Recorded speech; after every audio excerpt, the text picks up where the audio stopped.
السلام عليكم ورحمة الله وبركاته.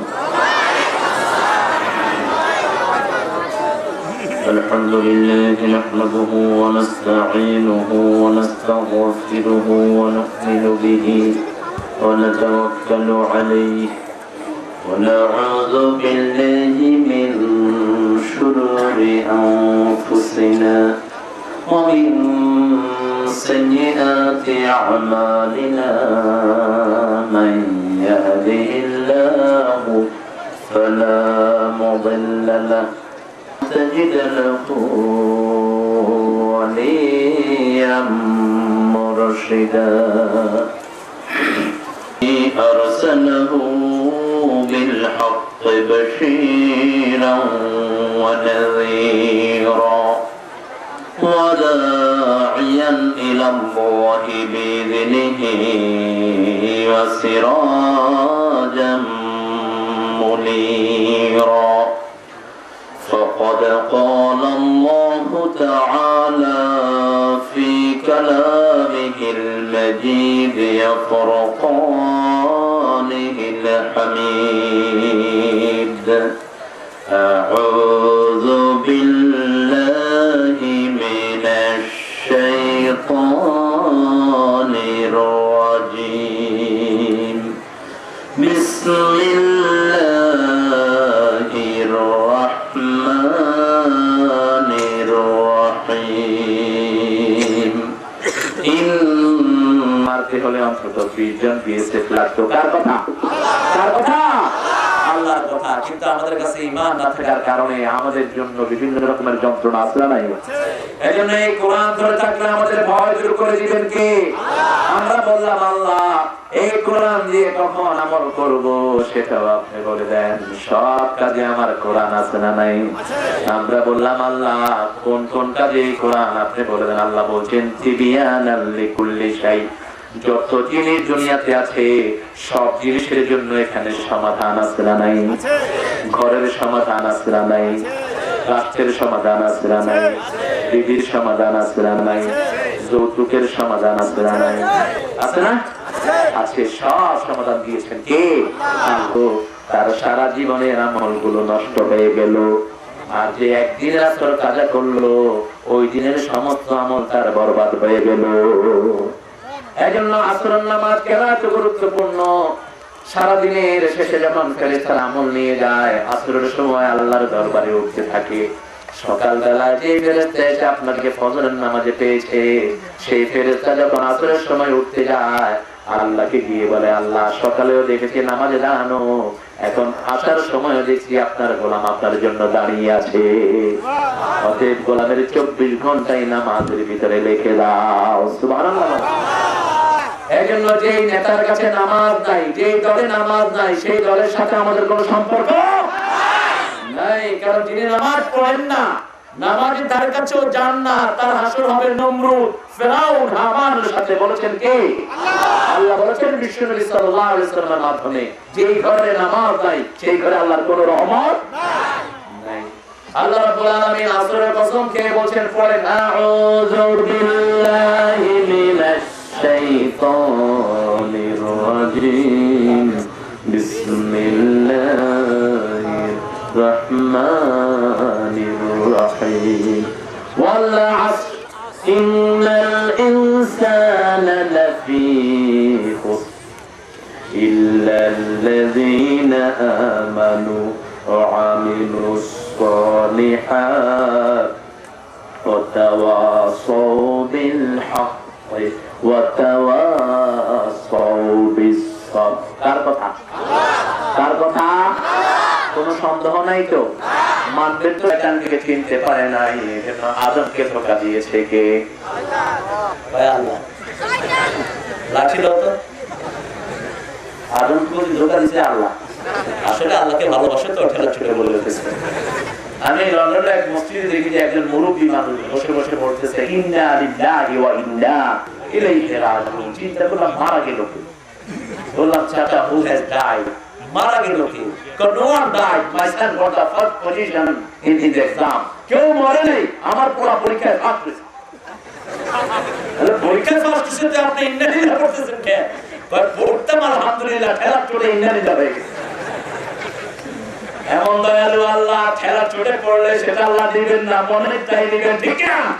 না দিবেন। নামাজ পড়ছি, আমার পাশে এক মুরব্বি রুকুতে গিয়ে ঠুকু ঠুকু, হ্যালো কি ব্যাপার? উনি নামাজ সালাম ফিরানোর পর আমি বললাম, বাবা রুকুতে ঠুকু করেন কেন? বলে হুজুর পড়তাম সুবহান রাব্বিয়াল আযীম, পড়ে ফেলছি সুবহান রাব্বিয়াল আলা, এজন্য ঠুকু দিয়ে আবার বসে। ঠুকু দেওয়ার কোনো দরকার আছে? নাই। আপনি সুবহান রাব্বিয়াল আলা পড়লে আল্লাহ আযীমই কবুল করবেন। আল্লাহু আকবার। এমন দয়ালু আল্লাহ পেয়েছি, মুখের ভুল নেন না, মনে যেটা ভুল সেটাই গ্রহণ করেন কে? আপনি মনে যেটা চায় সেটা গ্রহণ করবেন কে?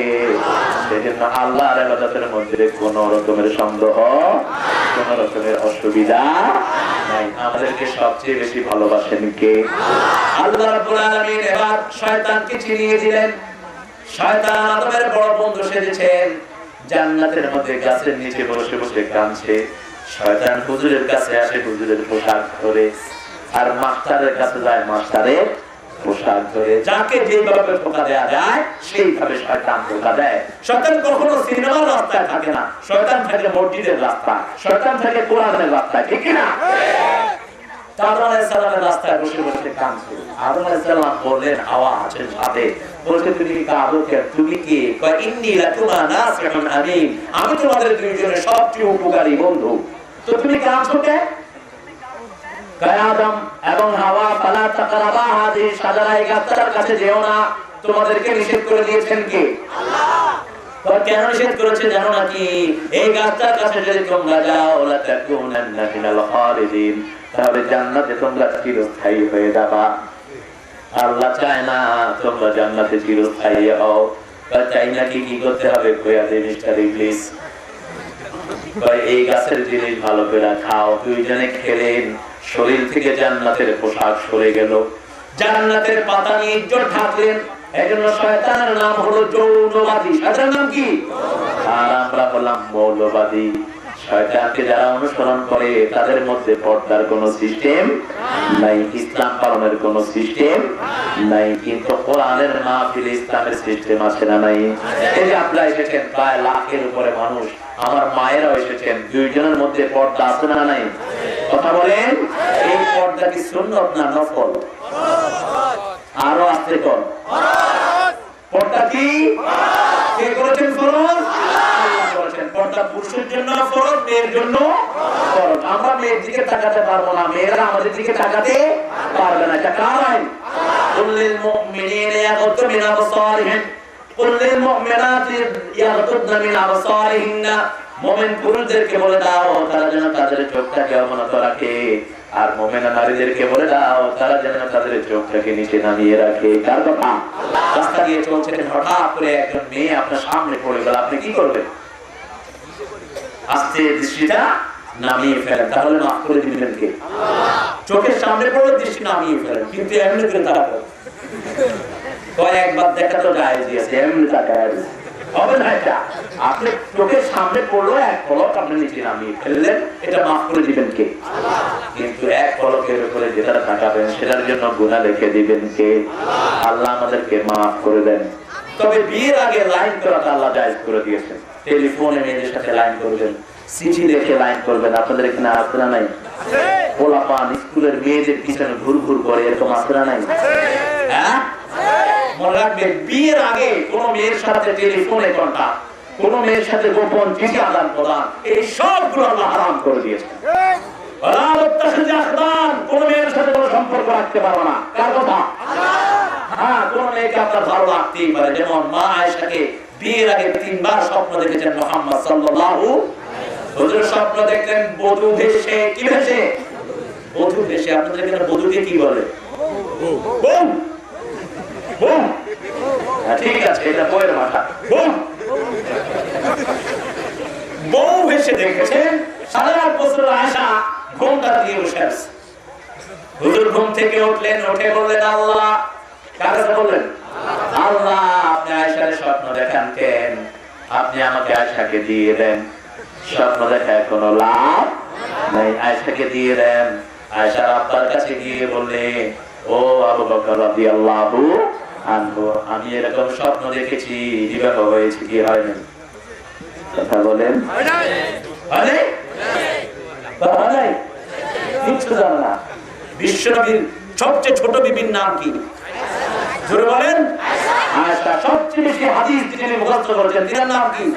আয়েশা। সবচেয়ে বেশি জ্ঞানী ছিলেন তিনার নাম কি? কার ঘরে বিশ্বনবী শুয়ে আছেন? কার ঘরে? আয়েশার ঘর। কার কোলে মাথা রেখে দুনিয়া থেকে বিদায় হয়েছেন? আরে কত বরকত এই ছোট্ট আয়েশা। সুবহানাল্লাহ বলেন। আয়েশা যখন হাদিসে আসলে না আসতো, হুজুর হাদিস পড়তেন না, হাদিস পড়তেন না। সাহাবায়ে কেরাম মনে করেছেন বিশ্বনবী বোধহয় নিজের বিবির জন্য অপেক্ষা করে। হুজুর বললেন ব্যাপারটি আসলে তা নয়। গত এক সপ্তাহ আমি কি হাদিস পড়েছি তোমরা বলো? কেউ একটা বললেন, দুইটা বললেন, তিনটা বললেন, পরিপূর্ণ কেউ বলতে পারলেন না। এবার পর্দার আড়াল থেকে হুজুর বলেন, আয়েশা আপনি বলেন। আয়েশা শুরু করেছেন। যেভাবে হুজুর শুরু করেছেন, এক সপ্তাহের সবগুলো হাদিস মা আয়েশা মুখস্থ বলে দিলে। এত জ্ঞানে আয়েশাকে আল্লাহ দিয়েছেন। জমির বন্টনের কোন মাসলা যদি সাহাবায়ে কেরাম না বুঝতেন, ফরায়েদের মাসলা এই আয়েশার কাছে নিয়ে আসতেন। কোন ইতিহাসের শুদ্ধতার জন্য আয়েশার কাছে আসতেন। পৃথিবীতে এত বড় জ্ঞানী আয়েশার মতো পাওয়া যায় না। সাহাবায়ে কেরাম বলতেন, আয়েশা এত জ্ঞান আপনি কবে আহরণ করেছেন? তিনি বলতেন, আমি জীবনে যেটা একবার শুনেছি দ্বিতীয়বার আর আমাকে শুনতে হয় না। এজন্য আয়েশা বলতেন, পাঁচ কারণে আল্লাহ আমাকে শ্রেষ্ঠ করেছেন। কয় কারণে? প্রথম হলো সবচেয়ে অল্প বয়সে আমি বিশ্বনবীর বিবি হয়েছি। দুই নম্বর কারণ হলো আমার কোলে মাথা রাখা অবস্থায় বিশ্বনবীর উপর আল্লাহর কোরআন নাযিল হয়েছে। তিন নম্বর হুজুর আমার কোলে মাথা রেখে দুনিয়া থেকে বিদায় গ্রহণ করেছেন। চার নম্বর আমার চরিত্রের সার্টিফিকেট স্বয়ং আল্লাহ দান করেছেন। পাঁচ নম্বর আমার ঘরে শুয়ে আছেন মুহাম্মাদুর রাসূলুল্লাহ সাল্লাল্লাহু আলাইহি ওয়াসাল্লাম। আলহামদুলিল্লাহ বলেন। আদম আলাইহিস সালামকে ধোঁকা দিলেন শয়তান। সে আদমের ধোঁকা খাওয়ার পরে এবার শয়তানের পরিচয় তুলে ধরলেন কে? আল্লাহ বলে দিচ্ছেন জায়গায় জায়গায় কোরআনের শুরুতেই আল্লাহ বললেন আমার কাছে আশ্রয় চাও শয়তান থেকে। আমরা বললাম আল্লাহ কোন সময় আশ্রয় চাইবো সেটাও আল্লাহ বলে দিচ্ছেন। ফাইম্মা ইয়ানজাগান্নাকা মিনাশ শাইতানি নাজগুন ফাস্তাইয বিল্লাহ ইন্নাহু হুয়াস সামিউল আলীম। যখন তুমি মনে করছো শয়তান তোমাকে ওয়াসওয়াসা দিচ্ছে, যে কোনো পরিবেশে থাকো তুমি পড়া শুরু করো আউযু বিল্লাহি মিনাশ শাইতানির রাজীম বিসমিল্লাহির রাহমানির রাহিম। এবার আল্লাহ বললেন সময়ের কসম করে আল্লাহ বলেন সমস্ত মানুষ ধ্বংসের মধ্যে নিমজ্জিত। খুসরুন আর মুখসুন এই দুইটা শব্দ আরবিতে ক্ষতির জন্য ব্যবহৃত হয়। কয়টা? দুইটা। যেমন আপনাদের এই মোরা জাল না, মোরা মোরা কি করছেন? সন্ধ্যার সময় দেখলেন 500 টাকা আছে, এটার নাম কি? এটার নাম ক্ষতি। এটার নাম কি? ক্ষতি। কোনো লাভ হয়নি। আবার পরের দিন দেখলেন 500 টাকার তরকারি নিয়ে বসছে সকালবেলায়, সন্ধ্যার সময় তরকারি নয় টাকাও, এটার নাম কি? এটাও ক্ষতি। আরবিতে ওই পরের ক্ষতিটার জন্য আল্লাহ ব্যবহার করেছেন খুসরুন। কি ব্যবহার করেছেন? খুসরুন। আর আগের ক্ষতির জন্য ব্যবহার করেছেন নুকসান। নুকসানের মধ্যে পুঁজি যায় না, কিন্তু খুসরানের মধ্যে পুঁজিও শেষ, মালও শেষ। আল্লাহ কোরআনে এটার ব্যাখ্যা করেছেন খাসরাত দুনিয়া ওয়াল আখিরাহ যালিকা হুয়াল খুসরানুল মুবিন। দুনিয়াও শেষ, আখিরাতও। এই ক্ষতি থেকে বাঁচার জন্য আদম আলাইহিস সালামকে তওবা শিক্ষা দিয়েছেন কে? আল্লাহ। জোরে বলেন। আল্লাহর পক্ষ থেকে প্রথম শিক্ষা হলো তওবা। প্রথম শিক্ষা কি? তওবা। ফাতালাক্কা আদামু মির রাব্বিহি কালিমাত ফাতাবা আলাইহি ইন্নাহু হুয়াত তাওয়াবুর রাহিম। আল্লাহ কিছু কথা আদমকে তালাকি করলেন। তালাকি বুঝেন? মুখ থেকে মুখে শিক্ষা দেয়। এটার নাম কি? তালাকি। এটার নাম কি? তালাকি। যেমন আমরা ফুরকানিয়া মাদ্রাসায় পড়েছি আলহামদুলিল্লাহি রাব্বিল আলামিন। হুজুর বলেছে, আমরা মুখে বলেছি, ঠিক না ঠিক? আবার আমরা সূরাগুলো পড়েছি আলাম তাআলা পর্যন্ত, এগুলোর নাম তালাকি। এগুলো কি? তালাকি। 30 পারা কোরআন বিশ্ব নবীকে জিবরাইল আমিনের মাধ্যমে তালাকি করে দিয়েছেন কে? আল্লাহ। আদম আলাইহিস সালাম ভুল করলেন। ভুল করার পরে তিনার মনের মধ্যে অনুশোচনা জাগলো। তিনি তো কোনো কথা জানেন না, কিভাবে আল্লাহর কাছে মাপ চাইবেন। আল্লাহ শিখিয়ে দিলেন, আদম পড়ো, রব্বানা যালামনা আনফুসানা ওয়া ইন লাম তাগফির লানা লানাকুনান্না মিনাল খাসিরিন। মাফ করে দাও এই পাপীরে, হে দয়াময় মেহেরবান। অনুতাপের অশ্রু আমার কবুল করো মহিয়ান। মাফ করে দাও এই পাপীরে। বলেন আমিন। মাফ চাইতে হবে কার কাছে? আদম আলাইহিস সালাম মাফ চাইলেন কার কাছে? আর বললেন, আল্লাহ আপনি যদি রহম না করেন, মাফ না করেন, আমার দুনিয়াও শেষ, আখিরাতও। আবার আমরা বললাম, আল্লাহ আর কার আখিরাত শেষ হবে? আল্লাহ তাদের পরিচয় দিচ্ছেন, ওয়া মাইয়াবতাগি গায়রাল ইসলামি দীনান ফালাই ইউকবালা মিনহু ওয়া হুয়া ফিল আখিরাতি মিনাল খাসিরিন। কেউ যদি আমার ইসলাম ছাড়া অন্য কোন ধর্ম গ্রহণ করে, আল্লাহ বলেন তার কোন আমল আমি কবুল করব না, তার দুনিয়াও শেষ, আখিরাতও শেষ। আখিরাতও শেষ। এই জন্য আমরা ইসলাম আছে যেখানে আমরা আছি, যেখানে কোরআন সুন্নাহ যেখানে আমরা আছি, রাজি আছেন তো সবাই?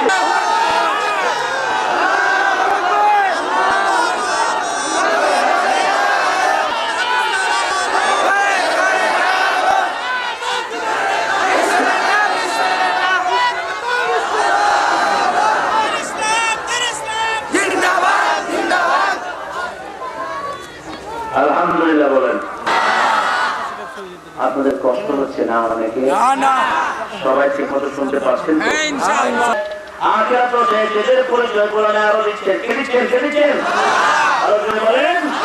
আল্লাহ রাব্বুল আলামিন এদের পরিচয় দিচ্ছেন, সূরা বাকারাতে দিচ্ছেন, বিভিন্ন সূরায় আল্লাহ দিলেন, الذين ينقضون عهد الله من بعد ميثاقه ويقطعون ما أمر الله به أن يوصل ويفسدون في الأرض أولئك هم الخاسرون. الذين ينقضون عهد الله, যারা আল্লাহর সাথে ওয়াদাকে লঙ্ঘন করে। কে বলছেন? যেমন আল্লাহ বলেছেন আমাদের রবকে, আমাদের শিক্ষা ব্যবস্থা দিবেন কে? কোরআন শরীফে প্রথম শিক্ষা ব্যবস্থা দিয়েছেন কে? এখন সেই শিক্ষা ব্যবস্থা যদি আল্লাহটা না মেনে আমরা যদি কোনো মানুষেরটা মানি, তাহলে ওয়াদা লঙ্ঘন হলো কার সাথে? আল্লাহ বলেছেন আলাস্তু বিরাব্বিকুম লাহি রাব্বিল আলামিন। আল্লাহ বলেন দাঁড়িয়ে আমাকে রব বললা, কিন্তু মাথা যখন নত করবা তখন কাকে রব বলবা? আমরা রুকুতে গিয়ে বলি সুবহানা রাব্বিয়াল আযীম। আল্লাহ বলেন রুকু থেকে উঠে কাকে রব বলবা?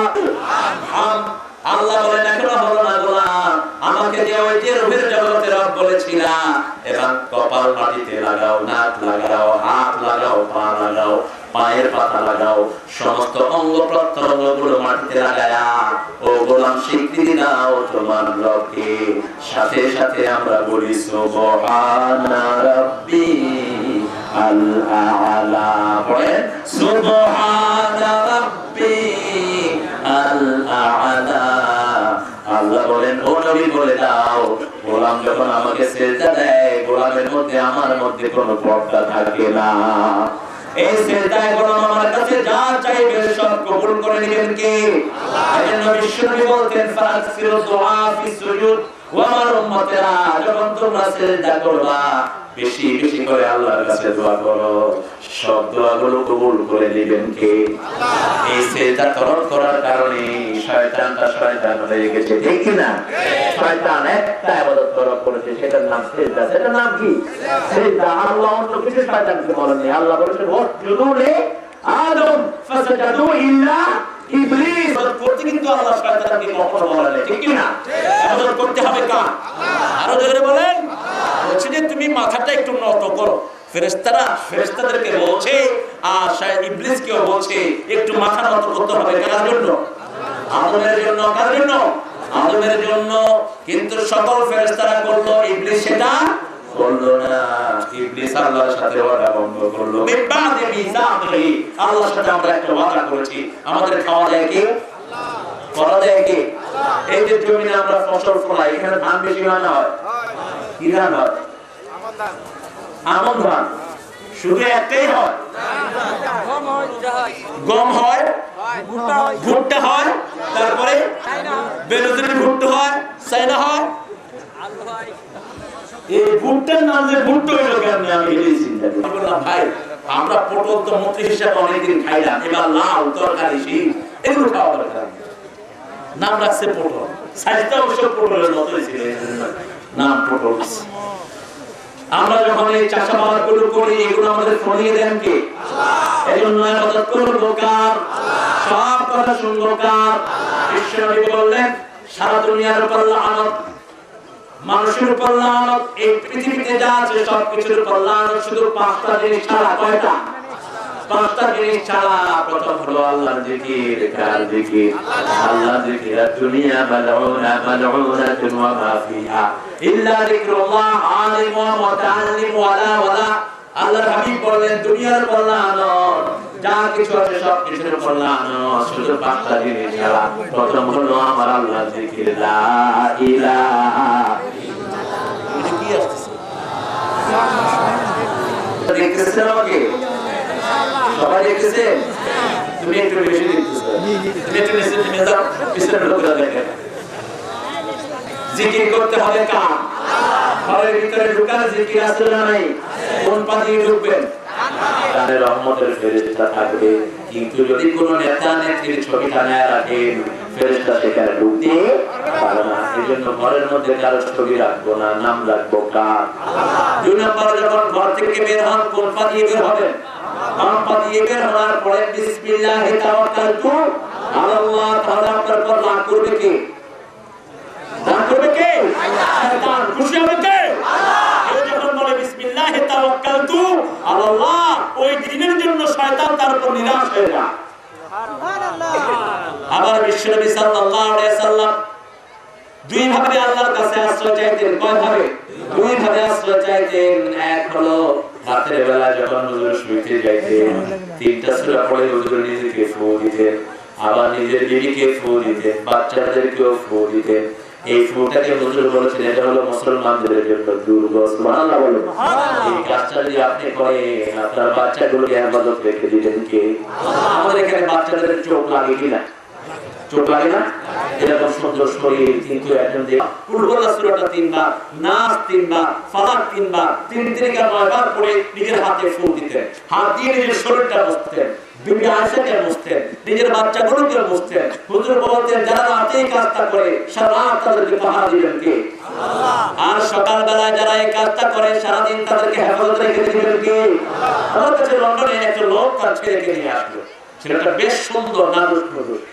আমি বললাম how is your child? Because he eats anything he likes. Because যা পায় সব খায়। বাপ বলতেছে ছেলের কথা। এখন বাড়িতে গিয়ে কয় যে হুজুর my son is not eating anything. সে তো কিছু খায় না, মুখটা বন্ধ করে আছে। আমি বললাম তোমার নজর লেগেছে, এবার তুমি নাস এবং ফালাক করে ফু দাও, তাহলে নজর নষ্ট করে দিবেন কে?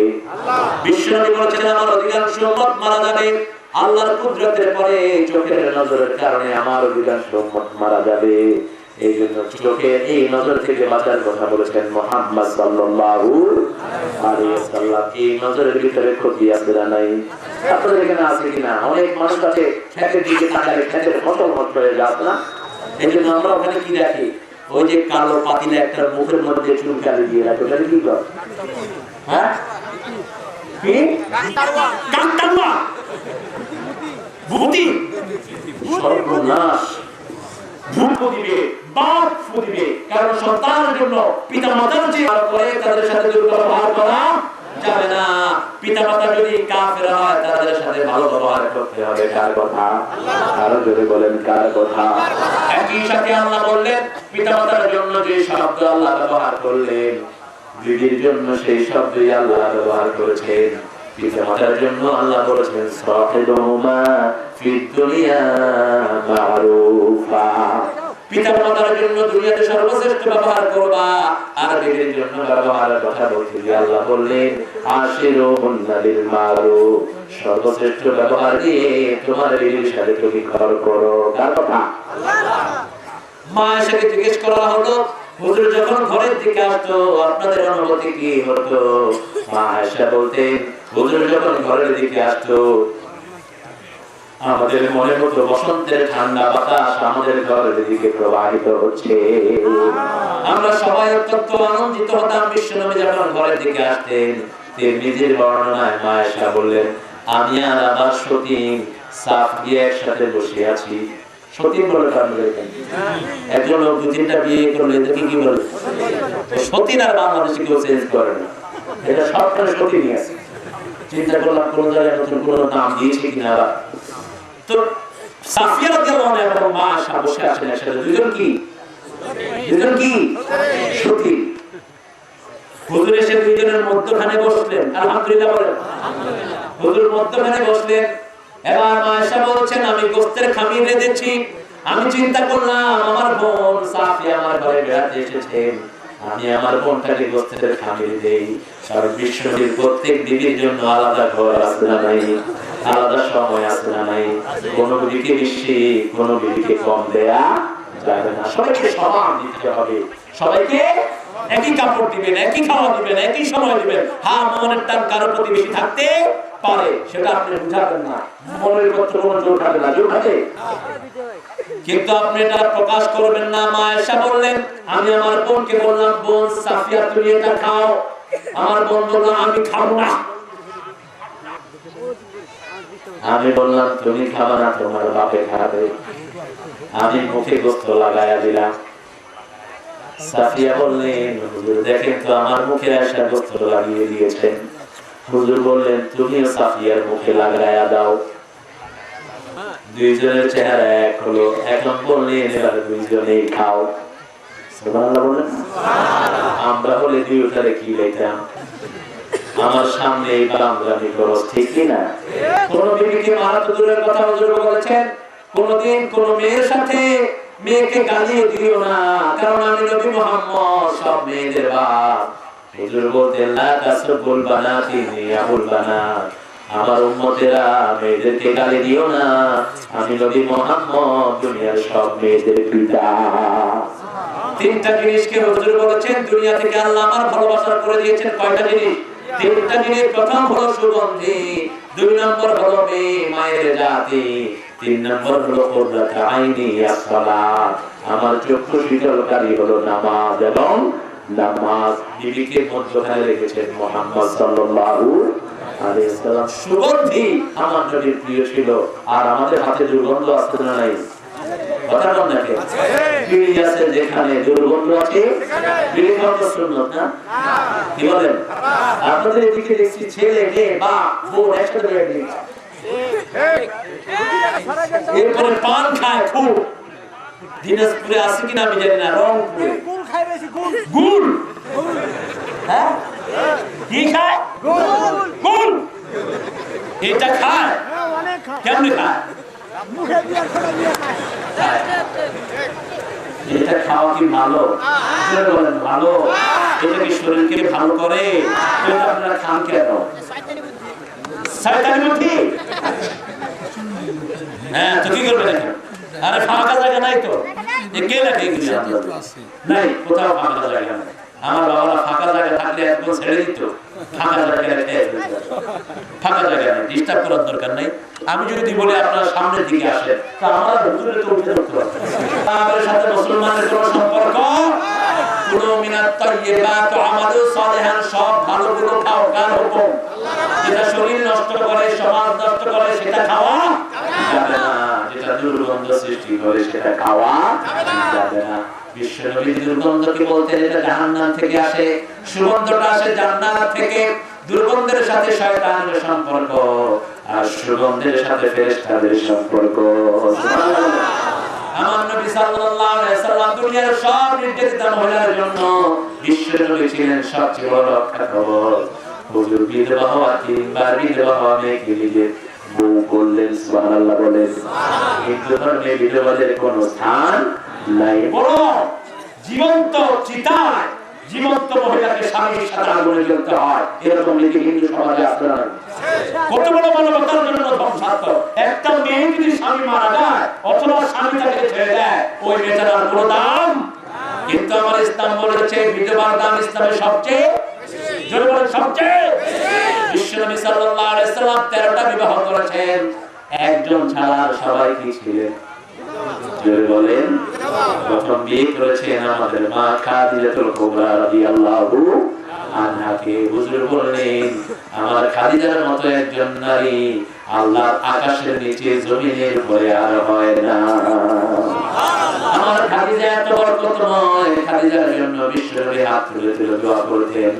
আবার খাদিজা আল্লাহর হাবিবকে এত ভালোবাসতেন, হুজুর যখন নবী হন নাই হুজুর বাহিরে আসতেন রাতের বেলায়, ফিরতে দেরি হলে দরজার পাশে দাঁড়িয়ে থাকতেন খাদিজা। হুজুর যখন গিয়ে একটা নক করতেন খাদিজা দরজা খুলে দিতেন। হুজুর বলতেন খাদিজা তুমি কি ঘুমাও না? মা খাদিজা জবাব দিতেন হুজুর আপনি যতক্ষণ ঘরে আসেন না আমি আপনার অপেক্ষায় দরজাটাকে বিছনা বানিয়ে দাঁড়িয়ে থাকি। আপনি কখন আসবেন? যদি একটু দেরি হয় বেয়াদবি হয়ে যাবে, এই জন্য আমি দরজায় বিছনা লাগিয়ে আমার পিঠ লাগিয়ে আমি দাঁড়িয়ে থাকি। হুজুরকে না খাওয়ায় আয়েশা খাদিজা কখনো খেতেন না। হুজুর যখন 35 বছর বয়সে হেরা গুহায় আশ্রয় নিলেন, সেখানেও খাদিজা হাতে করে খাওয়া নিয়ে উঠে যেতেন। একদিন হুজুর দেখলেন পাহাড়ের চূড়ায় হেরা গুহার চূড়ায় মা খাদিজা বসা, যে চূড়াতে একটা যুবকের উঠতে প্রায় 3.5-4 ঘন্টা সময় লাগে। মক্কার সবচেয়ে বড় চূড়া, একটু পা খসতে গেলেই মারা যেতে হবে। সেই চূড়ায় বসে আছেন খাদিজা হাতে খাওয়া নিয়ে। হুজুর বললেন ও খাদিজা, চোখ তুলে দেখেন খাদিজা বসা, হুজুরকে ডাকেন নাই। ও তাহেরা নাম ধরে ডাকতেন না কখনো খাদিজাকে, তাহেরা বলে সম্বোধন করতেন। তাহেরা মানে হলো মহাপবিত্র। তাহেরা মানে কি? মহাপবিত্র। বলতেন তাহেরা আপনি এখানে এসেছেন আমাকে বলেন নাই কেন? মা তাহেরা মা খাদিজা বলতেন হুজুর আপনি আল্লাহকে নিয়ে গবেষণা করেছেন, ডাক দিলে ডিস্টার্ব হয়ে যাবে, বেয়াদবি হবে, সেই জন্য আমি আপনাকে ডাকি নেই। এবার হুজুর বলতেন আপনি এখানে হাতে করে খাওয়া নিয়ে এসেছেন কেন?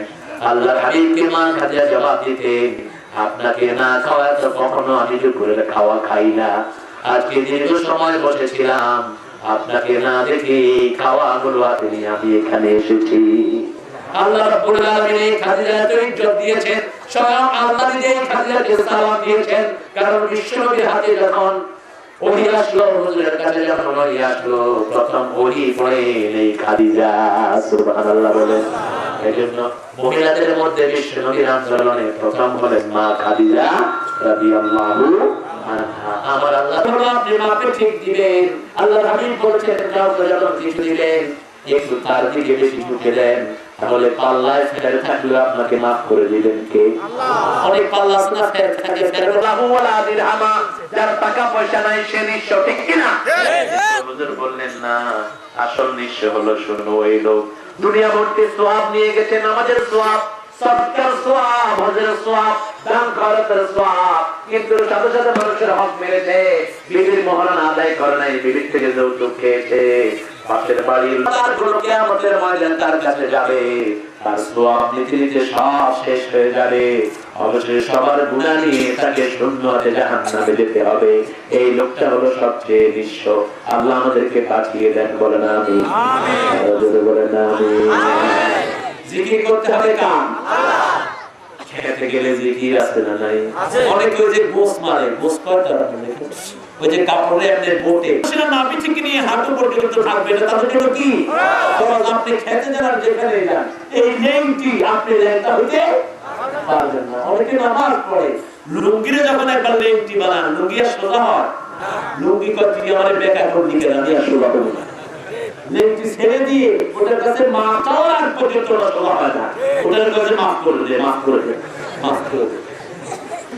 আজের মধ্যে নামাজে দাঁড়িয়েছে এরকম দৃশ্য আছে না নাই?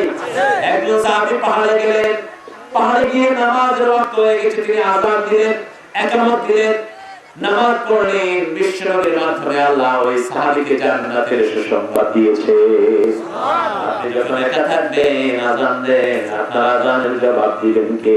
আল্লাহ। আরো জোরে বলেন। একটা মত দেন, আপনার নামাজ কবুল করে নেবেন কে? আল্লাহ। আমার আল্লাহ বলছেন, নামাজ জিকির যেখানে করবা সেখানে তোমাকে বাঁচিয়ে দিবেন কে? আল্লাহ। বিপদ উঠছে আল্লাহর জিকির করেন। সাগরের বিপদের ভিতরে আমাদের জিকির আছে, আগুন ধরলে আমাদের জিকির আছে। আচ্ছা, সব জায়গায় আমাদেরকে জিকির শিখিয়েছেন কে? আল্লাহ। যখন দেখবেন আপনি সাগরের তুফানে পড়েছেন, আপনি পড়া শুরু করেন, লা ইলাহা ইল্লা আনতা সুবহানাকা। যখন আগুন লাগবে আপনি জিকির করেন, কুলনা ইয়া নারু কুনি বারদাও ওয়া সালামান আলা ইব্রাহিম। যখন আপনার কেউ মারা গেল, আপনার ছেলে মারা গেল, মেয়ে মারা গেল, অথবা আত্মীয় স্বজন কেউ মারা গেল, আপনি বলেন ইন্না লিল্লাহি ওয়া ইন্না ইলাইহি রাজিউন। এই দোয়া পড়লে আপনার বিপদ দূর করে দিবেন কে? আল্লাহ। আমাদের সাথে বিষ্ণু একটা ছোট দোয়া পড়তেন, দোয়াটা আপনাদের মুখস্থ থাকা দরকার।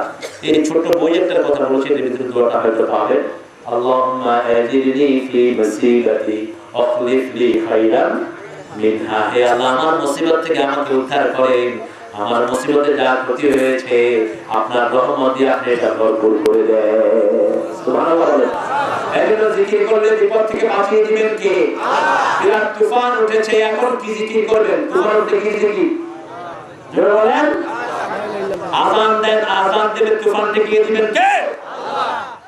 নদীর মধ্যে একবার নদী পার হচ্ছে, পদ্মা নদী আসতেছে শরীয়তপুর থেকে। তো অনেক হিন্দু ভাই বোন ছিলেন লঞ্চে। তো তুফান যখন উঠলো, লঞ্চটা কি করতেছে? ঝুলতেছে, টলমল করতেছে। তো অনেক হিন্দু ভাই বোন এসে আমাকে নিয়ে, আমি বললাম কে? হুজুর, আমরা, তোমরা কারা? আমি জানা খুলে দেখি অনেক হিন্দু ভাই বোন। বললাম তোমরা কি চাও? হুজুর, যে তুফান উঠছে ভগবান কিছুই করতে পারবে না, আপনি একটু আযান দেন। এটা ওরাও বুঝে, কারণ প্রত্যেকের কলিজার ভিতরে কার নাম আছে? আল্লাহ। আর জোরে বলেন। আল্লাহ বলেছেন, মওজুল কাল জিবাল, পাহাড়ের মতো যখন ঢেউ সাগরে দেখা যায় তখন কার নামটা মনে ওঠে? আল্লাহ। আর জোরে বলেন। আল্লাহর নাম তখন মনে ওঠে, কারণ আল্লাহর নামটাই কলিজার মধ্যে সিল করে দিয়েছেন কে? আল্লাহ। আমাদেরকে যে আল্লাহ বানিয়েছেন এই ব্যাপারে কোনো সন্দেহ নাই, কিন্তু ভাগ্য হলো সত্য, দুনিয়ার কোন ধর্মের লোকেরা আল্লাহকে আল্লাহর আসল নামে জানে না, আল্লাহর আসল নামে রাখতে পারে না। শুধু মুসলমানরাই আল্লাহর জিকির করে, সুবহানাল্লাহ, আলহামদুলিল্লাহ, লা ইলাহা ইল্লাল্লাহ, সুবহানাল্লাহ, আলহামদুলিল্লাহ, লা ইলাহা লা ইলাহা ইল্লাল্লাহু মুহাম্মাদুর রাসূলুল্লাহ সাল্লাল্লাহু। সবচেয়ে বড় জিকির হলো লা ইলাহা ইল্লাল্লাহ, সবচেয়ে সওয়াবের জিকির হলো এই কোরআন। সওয়াবের জিকির কি? কোরআন। আফদালুল জিকির তিলাওয়াতুল কোরআন। কোরআনের ভিতরে সব জিকির আছে না? আমাদের বলেন, আমাদের দেশে দেখবেন অনেক লোক জিকিরকে উল্টা পাল্টা করে নিয়েছে। জিকির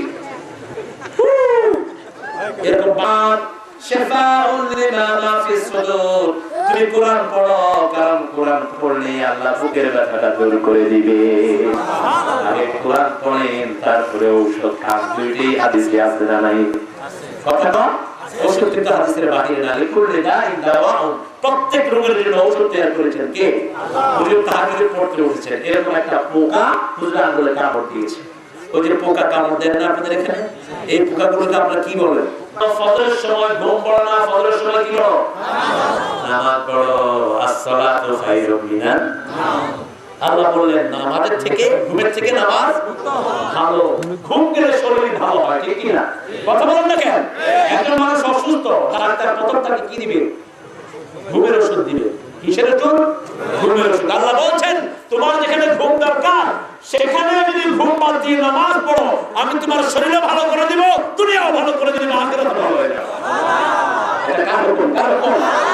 আসসালাতু খায়রুম মিনান নাওম, ঘুম থেকে নামাজ ভালো। আবার নামাজের ভিতরে সফলতা দান করেছেন কে? আল্লাহ। একজন মুমিনের প্রথম কাজ হলো নামাজ। প্রথম কাজ কি?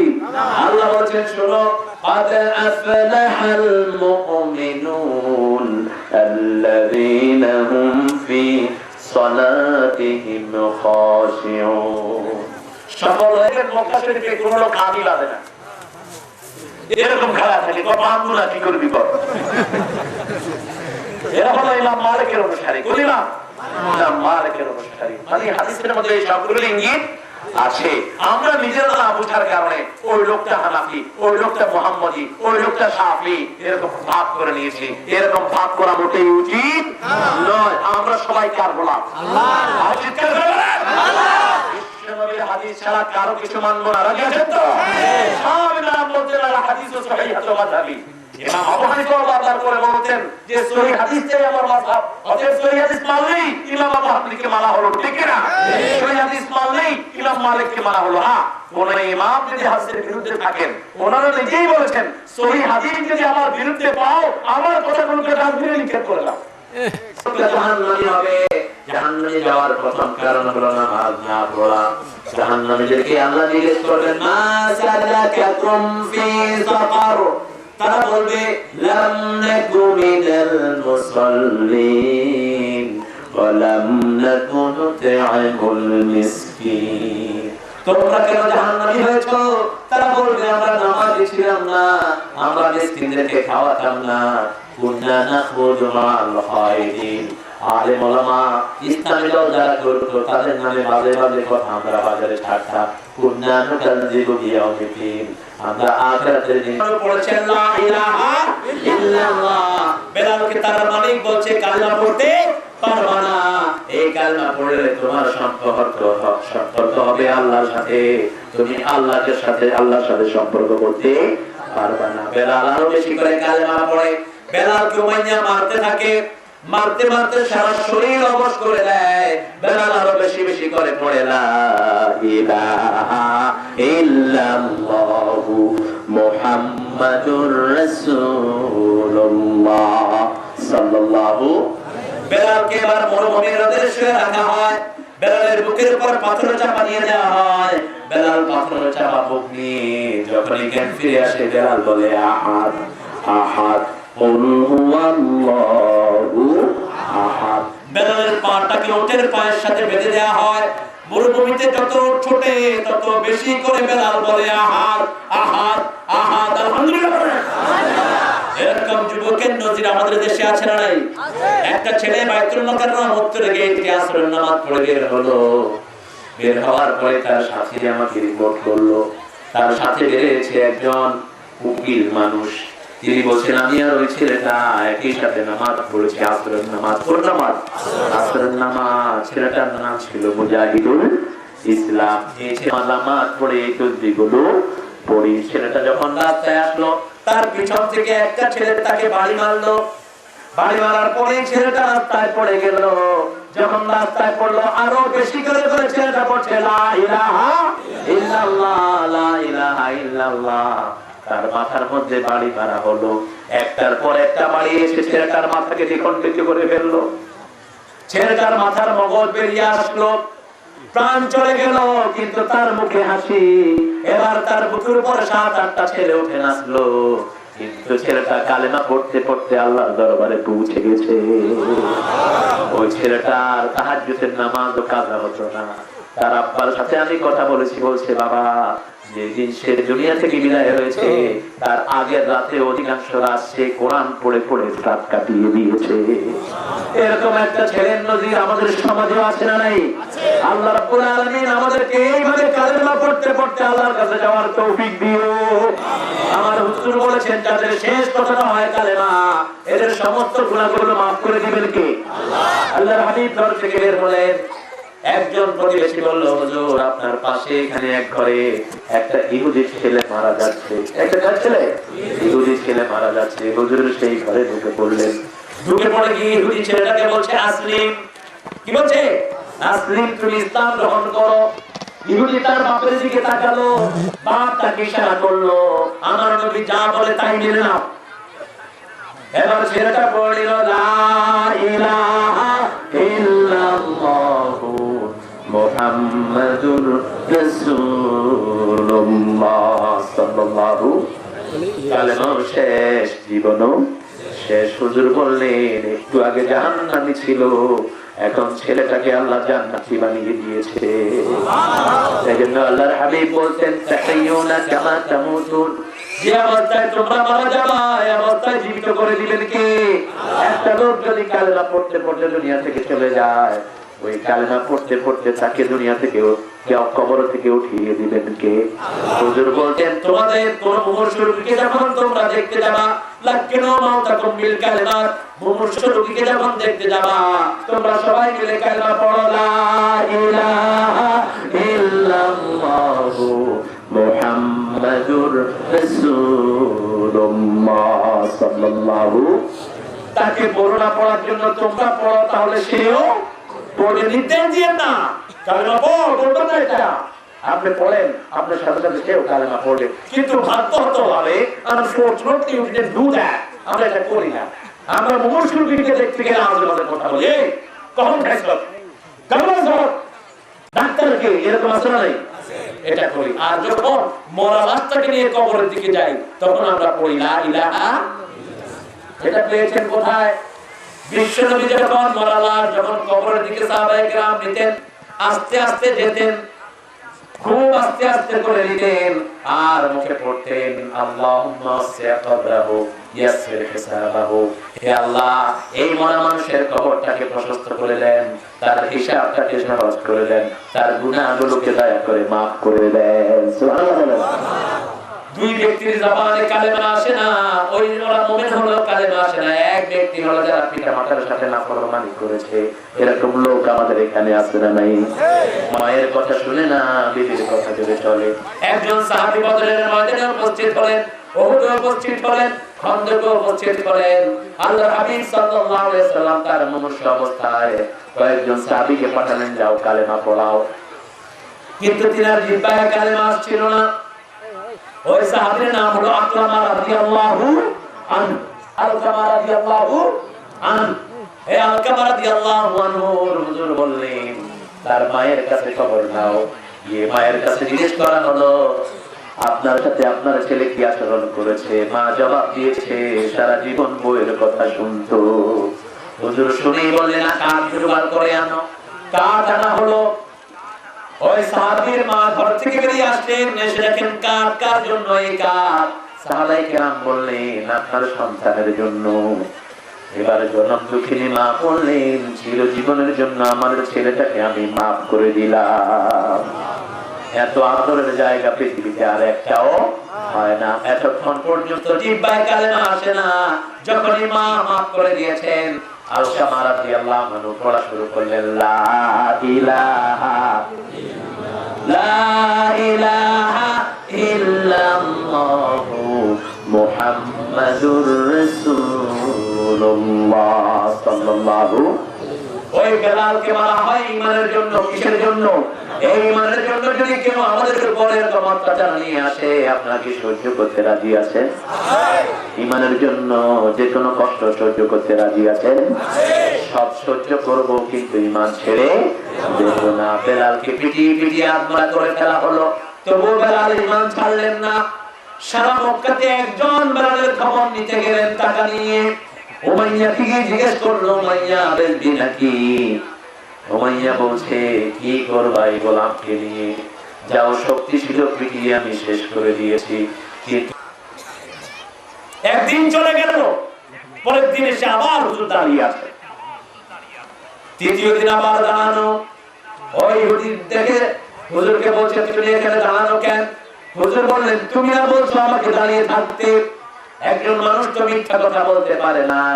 ইহুদি বলল এটা কোনো সাধারণ মানুষের আচরণ নয়, নিশ্চয়ই আপনি আল্লাহর নবী। লা ইলাহা ইল্লাল্লাহু মুহাম্মাদুর রাসূলুল্লাহ সাল্লাল্লাহু।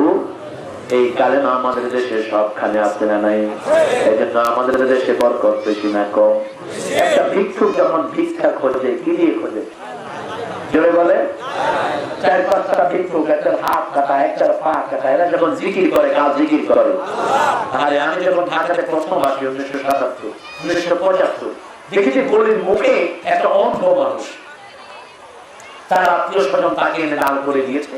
তিনি প্লেট চোখে দেখেন না, প্লেটটা সামনে রাখা, আর তিনি গাচ্ছেন, শোনো শোনো ইয়া ইলাহি আমারে মুনাজাত, শোনো আমারে মুনাজাত, মসজিদের ঝাড়ু বরদার ও কমারে হাত, শোনো আমারে মুনাজাত, যেন কানে শুনি সদা তোমার কালাম, এ খোদা চোখে যেন দেখি শুধু কোরআনের আয়াত, শোনো।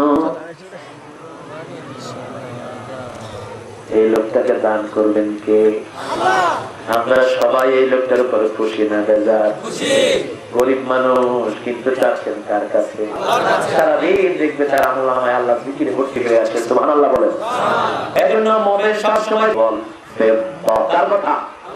আল্লাহ বলেন মানুষের জন্য ভালোবাসা করে দিয়েছি, বিবির ভালোবাসা, সন্তানের ভালোবাসা, টাকা পয়সার ভালোবাসা, ঘোড়ার ভালোবাসা, ধান সম্পদের ভালোবাসা দান করেছেন কে? কিন্তু সবচেয়ে বেশি ভালোবাসতে হবে কাকে? যেমন আল্লাহ বলেছেন আপনার বিবিকে মহারানা দিতে হবে। কোন বিবির থেকে যৌতুক খাওয়া, যৌতুক খাবেন, হিন্দু সমাজের সাথে আপনার হাসর হবে, মনে রাখবেন। মান তাশাব্বাহা বিকওমিন ফাহুয়া মিনহুম। বিশ্বনবী সাল্লাল্লাহু আলাইহি ওয়াসাল্লাম বললেন, যেই জাতির জিনিস যে গ্রহণ করবে তাদের সাথে তাকে উঠতে হবে।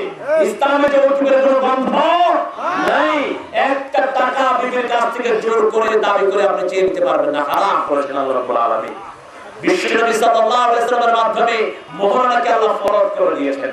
আল্লাহ বলেন বিয়ের জন্য তিনটা ফরজ। কয়টা? তিনটা। প্রথম হলো ইজাব এবং কবুল, দুই নম্বর হলো মোহরানা, তিন নম্বর কি? সাক্ষী, তিন নম্বর কি? সাক্ষী। এই তিনটা না হলে আপনার বিবাহ হবে না। আল্লাহ বললেন ওয়াতুন নিসা সাদাকাতিহিন্না নিহলা, সন্তুষ্ট চিত্তে বিবিদের মোহর আদায় করে দাও। কার হুকুম? আল্লাহর। কোন বিবিকে হুজুর বিয়ে করেন নাই মোহরানা ছাড়া। যে বিবির দাম বেশি তার মোহরও বেশি। খাদিজার দাম সবচেয়ে বেশি। কথা কম না কেন? খাদিজার পয়সা বেশি না কম? এই জন্য খাদিজার মোহরও সবচেয়ে বেশি দিয়েছেন মুহাম্মদ সাল্লাল্লাহু আলাইহি ওয়াসাল্লাম। আমাদের এখানে অনেকগুলো উকিল আছে যেগুলো বিয়ে ঠিক করে, মোহরানা রেট বাড়ায়, এরকম টাকায় যাত্রা নাই। দেখতে মনে হয় ফেরেশতা। লেবাস কি? কয় ছেলেটা সোনার টুকরা একটা ছেলে এনেছি, কিচ্ছু চায় না, শুধু আপনার মেয়ের কাছে যাওয়ার জন্য একটা মোটরসাইকেল দিলেই হবে।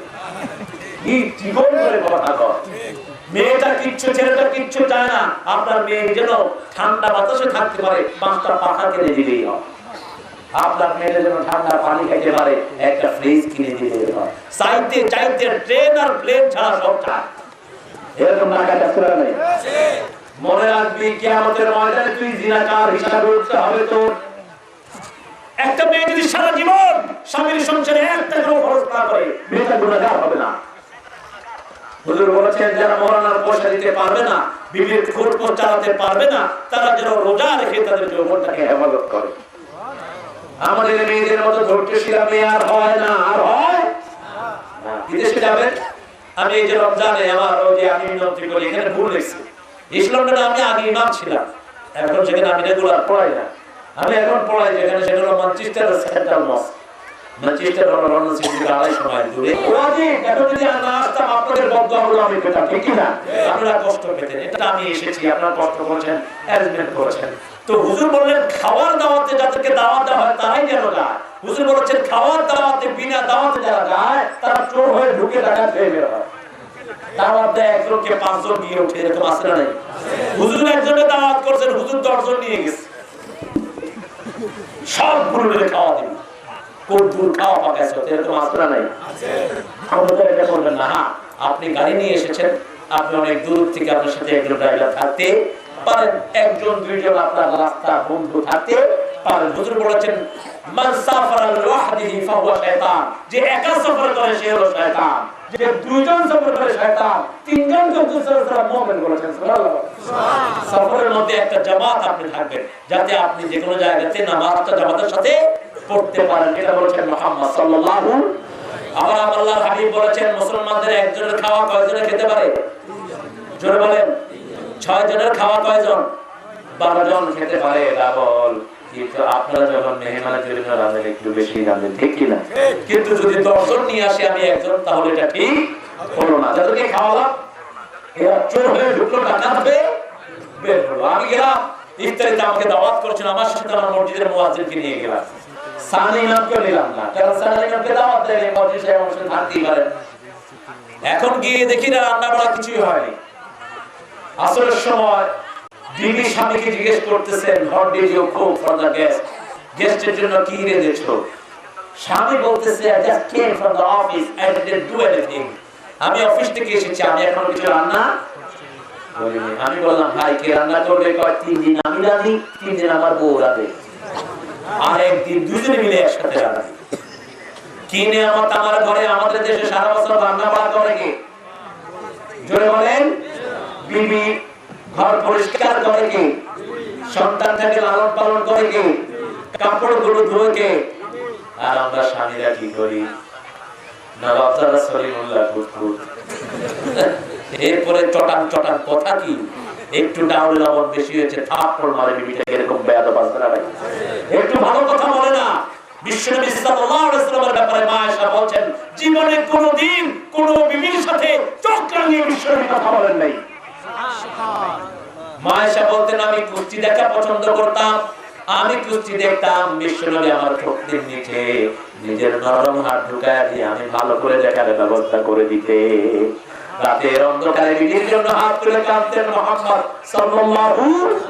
হুজুর বলতেন, হে আল্লাহ, কিয়ামতের কঠিন ময়দানে যখন দুনিয়ার সব মানুষ মানুষকে ভুলে যাবে, আমি সেই বিপদে যেন আমার খাদিজাকে কখনো ভুলে না যাই।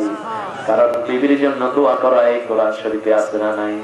বিবি স্বামীর জন্য দোয়া করবে, স্বামী বিবির জন্য দোয়া করবে। একজন মুমিন দোয়া ছাড়া থাকতে পারে না। আল্লাহ বলেন, তোমাদের পরিবারগুলো সুন্দর হোক, এর যদি তোমরা চাও তোমরা দোয়া করো, রব্বানা রব্বানা হাব লানা মিন আজওয়াজিনা ওয়া যুররিয়াতিনা কুররাতা আ'য়ুনিন ওয়াজআলনা লিল মুত্তাকিনা ইমামা। আল্লাহ আমাদেরকে দেন, আমাদের বিবি, আমাদের স্বামী, আমাদের সন্তান সন্ততি চক্ষু শীতলকারী মানে নামাজি। চক্ষু শীতলকারী মানে কি? নামাজি বানায়া দেন। নামাজি বানানোর জন্য দোয়া করতেন সাইয়েদনা ইব্রাহিম, দোয়া করতেন নামাজি হওয়ার জন্য। রব্বি জাআলনি মুকিমাস সালাত ওয়া মিন যুররিয়াতি রব্বানা ওয়া তাকাব্বাল দুআ। কারণ এই নামাজ হলো মুমিনের প্রথম চিহ্ন। মুমিন নামাজ ছাড়া থাকতে পারে না।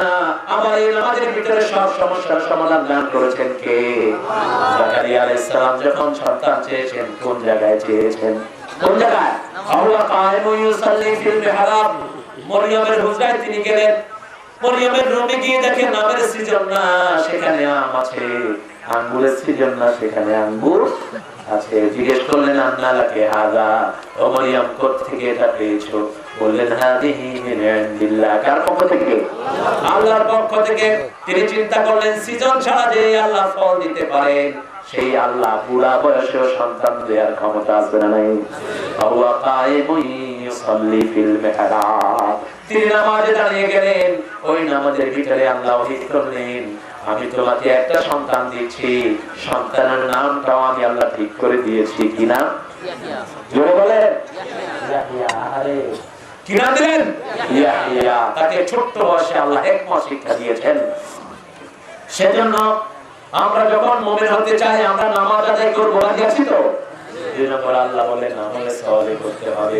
নামাজের ঈমানের সাথে যারা আমলে সালেহ করবে, তাদেরকে জান্নাত দান করবেন কে? আবাশশিরিল্লাযীনা, বলেন আবাশশিরিল্লাযীনা আমানু ওয়া আমিলুস সালিহাত আল্লা লাহুম জান্নাতিন তাজরি মিন তাহতিহাল আনহার। ওদেরকে সুসংবাদ দাও, যারা ঈমান এনেছে, আমল সালেহ করেছে, আমার জান্নাত আমি তাদেরকে দান করে দিলাম। আল্লাহু আকবার।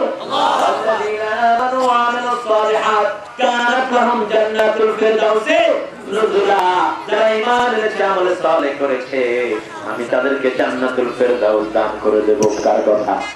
আবার জান্নাতের চাবি কি? নামাজ। চিৎকার করে বলেন আল্লাহ বলবেন এই নামাজা কি? নামাজ।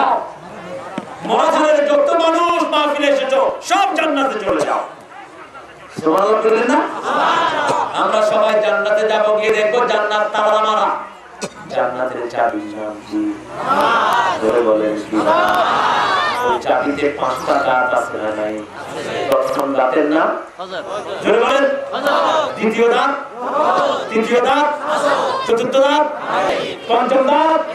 এখন দাঁত যদি একটা কম থাকে চাবি খুলবে? এজন্য আমার আল্লাহ বলেন 5 ওয়াক্ত নামাজ কায়েম করো। কয় ওয়াক্ত?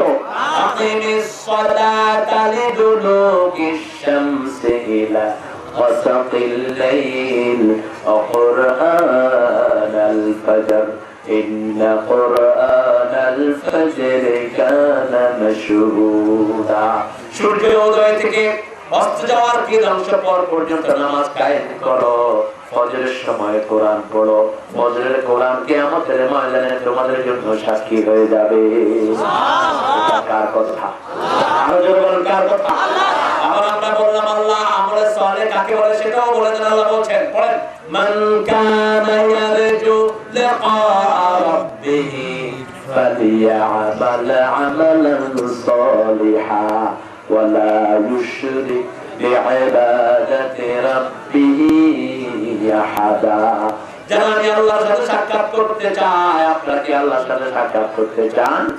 আল্লাহ বললেন হাদিসে কুদসিতে যে আমার সাথে সাক্ষাৎ করতে চায়, আমি আল্লাহ তার সাথে সাক্ষাৎ করতে চাই।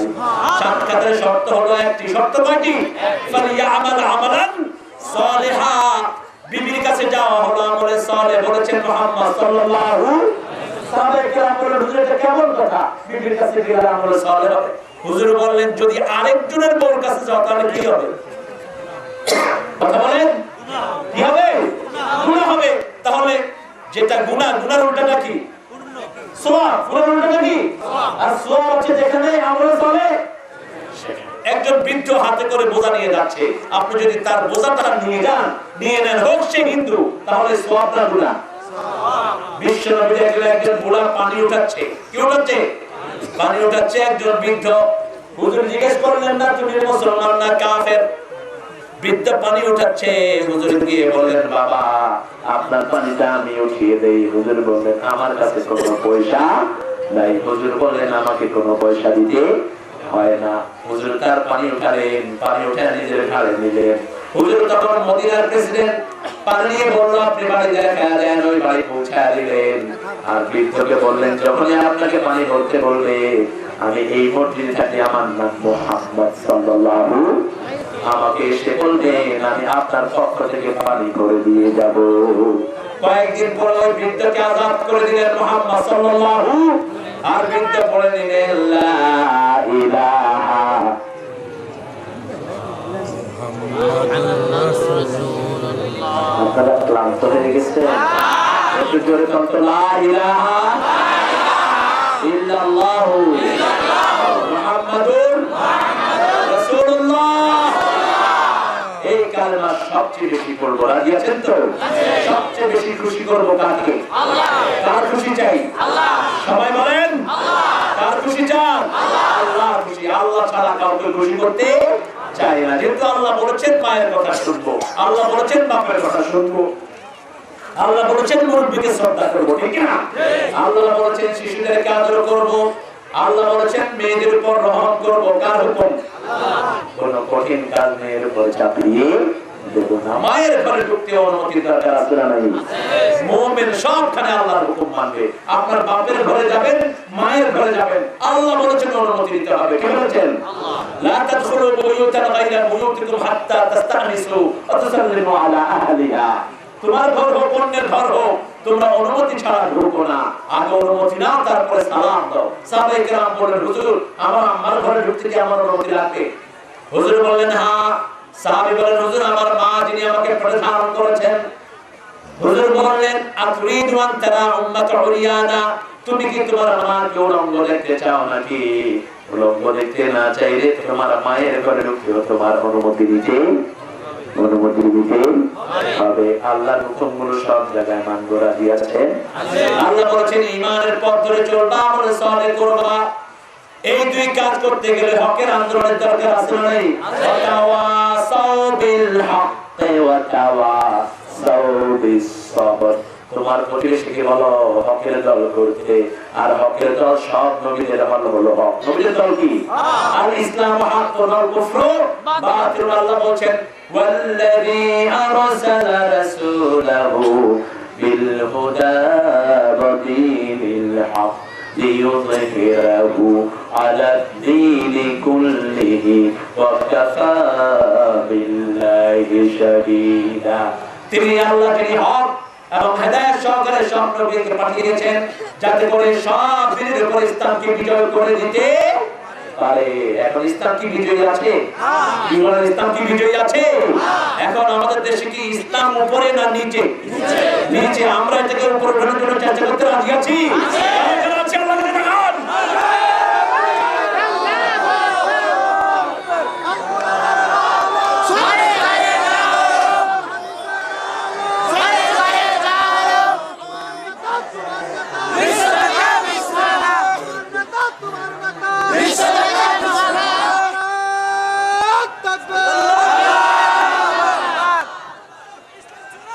আলহামদুলিল্লাহ, আলহামদুলিল্লাহ বলেন।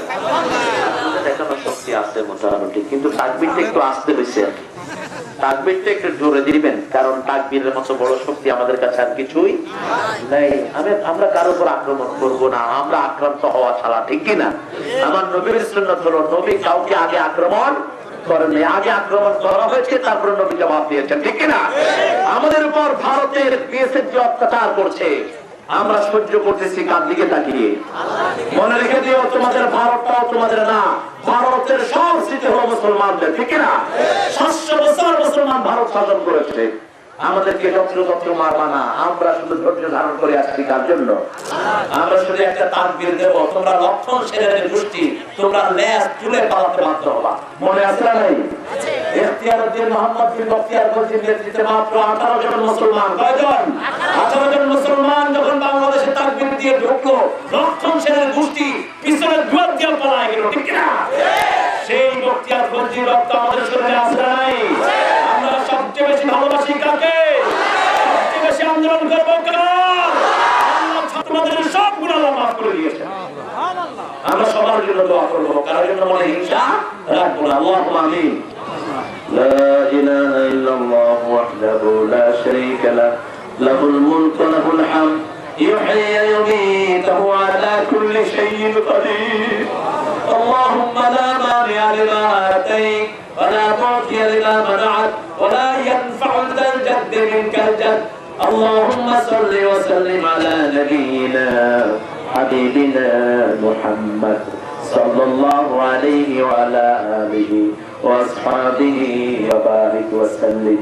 ربنا ظلمنا أنفسنا وإن لم تغفر لنا وترحمنا لنكونن من الخاسرين. ربنا آتنا في الدنيا حسنة وفي الآخرة حسنة وقنا عذاب النار. ربنا وآتنا ما وعدتنا على رسلك ولا تخزنا يوم القيامة إنك لا تخلف الميعاد. সারা জীবনের গুনার বোঝা কাঁধে নিয়ে, লজ্জিত চেহারা নিয়ে, বড় অনুতপ্ত মনে এই লক্ষ লক্ষ নরনারী নিয়ে ও আল্লাহ ঠাকুর গায়ের এই হরিপুর এই জায়গা থেকে আমরা গুনামাখা হাতগুলো আপনার কাছে তুলে ধরেছি। ও আল্লাহ, এমন কাছে এমন ভাবে কোনোদিন কারো কাছে হাত তুলি নেই, এইভাবে কারো কাছে ভিক্ষার হাত কখনো পাতি নেই। আপনার কাছে হাত তুললে আপনারা কি বড় খুশি হন। আপনার নবী বলেছে এইভাবে হাত তুলে যখন গোলাপ কিছু চায়, আল্লাহ সেই হাত খালি হাতে ফিরিয়ে দেন না, সেই হাত খালি ফিরিয়ে দেওয়া আপনার লজ্জা হয়। ও আল্লাহ, আমরা হাজার হাজার গুনাহগার, আমাদের অনেক ভাইয়ের ছেলে মেয়ে তার বাপের জন্য হাত তুলেছে, অনেক মা তার মেয়েদের জন্য হাত তুলেছে। আল্লাহ, আমাদের জীবনের গুনাহের জন্য আমরা বড় লজ্জিত, মেহেরবানি করে আমাদের জীবনের গুনাহগুলো আপনি মাফ করে দেন। আজকের নামাজ, আজকের রোজা, আজকের কালেমা পড়া, আজকের কোরআন শোনা সহ সারা জীবন যা ইবাদত করেছি, ভুল ত্রুটি যা হয়েছে মাফ করে আপনারা শাহী দরবারে আমাদের সবার ইবাদতটুকু কবুল করে নেয়। তার হাদিয়া সমস্ত আম্বিয়া কেরামের রূহ মুবারকে পৌঁছে দেয়। বিশেষ করে যে নবী সারা জীবন উম্মতি উম্মতি বলে কেঁদেছেন, তায়েফের ময়দানে ইসলামের জন্য সারা শরীরে পাথর খেয়েছে আমার নবী, উহুদের ময়দানে দান মুবারক শহীদ হয়ে গেছে, মাথার খুলি ভেঙে লোহার পাত ঢুকে গেছে মাথায়, তবুও উম্মতি উম্মতি বলে কেঁদেছেন রহমতের নবী। সেই নবীর রওজায় আমাদের সওয়াব পৌঁছিয়ে দাও। এ পর্যন্ত যত মুমিন মুমিনাত কবরে চলে গেছে, মাটির কবর আমাদেরকে প্রত্যেক দিন ডাকতে থাকে। কবর বলে আমি পোকামাকড়ের ঘর, আমি অন্ধকার ঘর, আমার বুকে কোরআনের আউলিয়া হাজির হও। সেই কবরে যারা চলে গেছে আর কোনদিন ফিরে আসবে না, বিশেষ করে জনম দুঃখিনী পা, সবচেয়ে আদরের বাবা আমাদের যাদের দুনিয়া থেকে বিদায় হয়ে গেছে, পিতা মাতার ঋণ কোনদিন কোন সন্তান শেষ করতে পারে না। তোমার প্রিয় নবী মুহাম্মদ পিতা মাতার জন্য দরদর করে কাঁদতে, সাইয়েদনা ইব্রাহিম আলাইহিস সালাম কাঁদতেন, নিজের আব্বা পালন না করত। ভগবান তুমি এই পৃথিবীর স্টেশনে আমার, তোমারই পদতলে রয়েছে জান্নাত। হাজার কষ্ট নিয়ে যখন ঘরে ফিরে যেতাম, পা মাথায় হাত পুরে কষ্ট হয়ে যেত। সারাদিন পরে যখন ঘরে ফিরতাম, বাবা দেখলেই প্রথম বলতো, বাবা তুমি কি খেয়েছো? এমন আদরে আর কোন মানুষ দুনিয়ায় হয় না। আমরা যারা বাবা হারিয়েছি আমরা জানি কত বড় রহমত হারিয়েছি। তোমার মদতের পরে তুমি পিতা মাতার কথা কোরআনে উল্লেখ করেছো, আমাদের আব্বা আম্মার কবরখানাকে জান্নাত বানায়া দাও। আব্বা আম্মার জীবনের গুনাহ মাফ করে দাও। আব্বা আম্মার গায়ে বেহেশতের পোশাক পরায়া দাও। যাদের পিতা মাতা বেঁচে আছে হায়াত দারাজ করো, নেক আমলের তৌফিক দাও, রোগ বিমারি থেকে শাফা দাও। পিতা মাতার খেদমত করে তোমার খুশি করার তৌফিক দাও। রাব্বিরহামহুমা কামা রাব্বায়ানি সগীরা, রাব্বিরহামহুমা কামা রাব্বায়ানি সগীরা। আল্লাহর কোরআন আমার ভাইয়েরা কত কষ্ট করে এই কোরআনের মাহফিল জমালো। একটা বছর ধরে ভলান্টিয়ার রাখাতে খাটতে একটা কালো হয়ে যায়। এত বড় একটা মাহফিল ঠাকুরগাঁ শহরে সম্ভব হয় না। এই অযোগ্য লাগায় তোমার গোলামগুলো নিজের কোনো স্বার্থ নেই, শুধু তোমার খুশির জন্য একটা বছর কষ্ট করে এই বাগান সাজিয়েছে আল্লাহ। তোমার বহু গোলাম দূর দূরান্ত থেকে হেঁটে হেঁটে এসেছে, আমার বহু পা হেঁটে হেঁটে এসেছে। আমরা পুরুষেরা সোজা সরল চলে আসি, কিন্তু আমার মায়েরা যখন হাঁটে একটা শিশু কোলে আরেকটা হাতে আরেকটা পিছনে মা মা করে ডাকতে থাকে। এত কষ্টের পরে আমার বোনেরা আমার মায়েরা এসে কোরআনের বাগানে হাজির হয়েছে।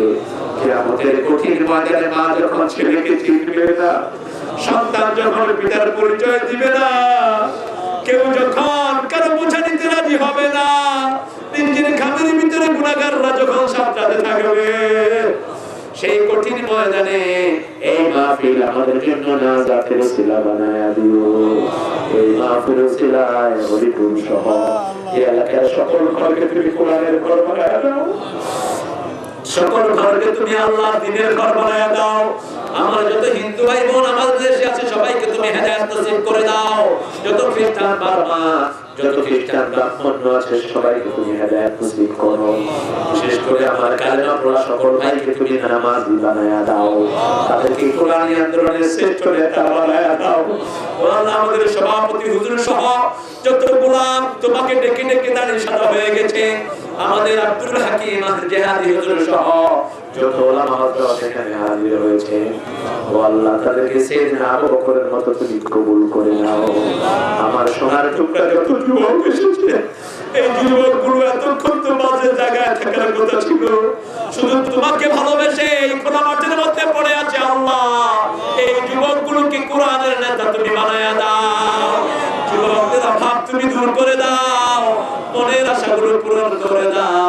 অসুস্থতা থাকলে ভালো করে দাও। আমার যত মা বোন এসেছেন, মা বোনদেরকে মায়েশা ফাতেমার মতো কবুল করো। নিঃসন্তানের বুকটা সন্তান দিয়ে ভরে দাও। অভাবের অভাব দূর করে দাও। যত মা যত নিয়ে হাত তুলেছে, হাতগুলো কবুল করে নিও আল্লাহ। ছোট্ট ছোট্ট শিশুদেরকে হাসান হোসেনের মতো কবুল করে দিও। আমার পরীক্ষার্থী ছেলে মেয়েদেরকে পরীক্ষায় কামিয়াবি দান করে দিও। ও আল্লাহ, মঙ্গলায় যত মানুষ চলে গেছে সবাইকে তুমি জান্নাত নসিব করে দিও। যারা আমার দেশ শাসন করছে তাদেরকে কোরআনের হেদায়েত দান করে দিও। ও আল্লাহ, আমার দেশের পুলিশ, আর্মি, বিডিআর তুমি ইসলামের জন্য কবুল করো। এদের হৃদয়গুলো কোরআনের নূর দিয়ে ভরে দাও। কত কষ্ট করে আমার বিডিআর ভাইরা, পুলিশ ভাইরা দিন দাঁড়িয়ে দাঁড়িয়ে পাহারা দেয়। মুসলমানদের পাহারার জন্য এদের জীবনের গুনাহগুলো তুমি মাফ করে দিও। যারা আমার বিডিআরদের স্যারদেরকে, অফিসারদেরকে হত্যা করেছে আল্লাহ, তাদের দায়িত্ব তোমার কুদরতি হাতে দান করে দিলাম। এই বাংলাদেশের বিরুদ্ধে যারা শত্রুতা করে, দুশ্মনী করে, তাদের হাতগুলো তুমি ভেঙে দিও। সকল দুশ্মনী থেকে আমার দেশকে তুমি হেফাজত করে দিও। আমার দেশের সম্পদ তুমি হেফাজত করে দিও। ভারতের বিএসএফ এর হাতে যত মুসলমান মারা গেছে সব মুসলমানকে তুমি জান্নাত দিয়ে দিও। এই মানুষগুলো বড় মাসুম আল্লাহ, হাত স্বীকার করতে গিয়ে আমার মুসলমানকে তারা মারে। এই কাফের গুলোকে তুমি হেদায়েত দান করে দিও। আফগানিস্তান, হিন্দুস্তান, ভারত, সারা পৃথিবীকে তুমি মুসলমানদের হাতে তুলে দিও। ও আল্লাহ, জানি না গভীর রজনী কে কোন নিয়তে হাত তুলেছে। একটি বছরের মতো আমরা এখান থেকে আবার বিদায় হয়ে যাব। আমরা ঈদের দিনে এতগুলো মানুষ আমরা একসাথে আমরা তোমার জন্য শুধু এখানে একসাথে হয়েছি আল্লাহ। তোমার হাবিব বলেছে, যারা আমার জন্য একত্রিত হয়, আল্লাহর জন্য আলাদা হয়, তাদেরকে নাকি তুমি আরশের ছায়া তলে ছায়া দান করে দিবে। আল্লাহ, এখানে যত ভাই বোন এসেছেন, যত মানুষ এসেছেন, সবাইকে তুমি মাসুম করে দিও। সবার রোগ ব্যাধি তুমি ভালো করে দিও। সবার অভাব তুমি দূর করে দিও। মাহফিল কমিটির প্রত্যেকটি যুবককে তুমি সাইয়েদনা আলীর মতো কবুল করে নিও। এই মাহফিলকে কিয়ামত পর্যন্ত হেদায়েতের মার্কাজ তুমি বানায়া দিও। আমার হাকিম ভাইকে তুমি কবুল করে নিও। আল্লাহ, ওলাকে তুমি কবুল করে নিও। আমার যত ভাই যত দোয়া চেয়েছে সব দোয়া মেহেরবানি করে তুমি কবুল করে নিও। সারা দুনিয়ার মুসলমানদেরকে তুমি কবুল করে নিও। আমরা জানি না কার জানাজার কাপড় দোকানে এসেছে, কার মতের কাটলিয়া তৈরি হয়ে আছে জানি না, কার জীবনের শেষ মুনাজাত এই মুনাজাত জানি না। শাহাদাতের মত আমাদের নসিব করে দিও। তোমার কোরআন পড়তে পড়তে, কালেমা পড়তে পড়তে যেন তোমার কাছে যেতে পারে সেই তৌফিক দান করে দিও। মৃত্যু যেদিন দুয়ারে আসবে জবানে জারি করে দিও লা ইলাহা ইল্লাল্লাহু মুহাম্মাদুর রাসূল।